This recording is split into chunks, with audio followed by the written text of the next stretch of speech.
Sommerzeit, Grillzeit. Jeder kennt die Situation. Wenn Sie selber schon Zündvorgänge mit herkömmlichen Materialien durchgeführt haben, wissen Sie, welche unangenehmen Effekte hier entstehen können. Der Grill oder im Winter Ihr Kamin lassen sich auch bei Verwendung von vielen Anzündern nicht entfachen. Unangenehme Nebenerscheinung: Ihre Hände riechen und die Anzünder trocknen irgendwann aus. Jetzt gibt es eine Lösung. Feuerzauber. Der Wachsanzünder für alle Kamine und Grills. Feuerzauber besteht aus einem flexiblen, saugfähigen Trägermaterial zu 100% aus Papier und natürlichen Wachsen, frei von Zusatzstoffen und völlig ungiftig.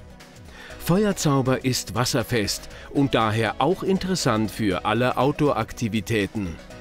Die anwenderfreundliche Verpackung ist klein und handlich. Die Anzünder sind einzeln entnehmbar und die Packung stets wieder verschließbar. Feuerzauber ist völlig ungiftig, also ungefährlich auch für Kinder bei versehentlichem Verzehr. Und so einfach funktioniert es. 1 bis 2 Blätter Feuerzauber zusammenrollen und schräg nach oben auf die erste Schicht Grillkohle legen. Ein paar Kohlen drumherum aufschichten und dann einfach am unteren Ende anzünden. Das Wachs tropft sofort auf die Holzkohle und entfacht in 0, nichts eine Glut. Das gleiche im Winter beim Kamin.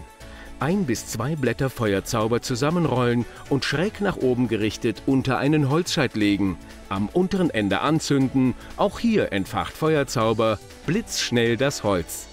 Feuerzauber brennt giftfrei und geruchsfrei. Beim Grillen gibt es keine Rückstände auf den Nahrungsmitteln.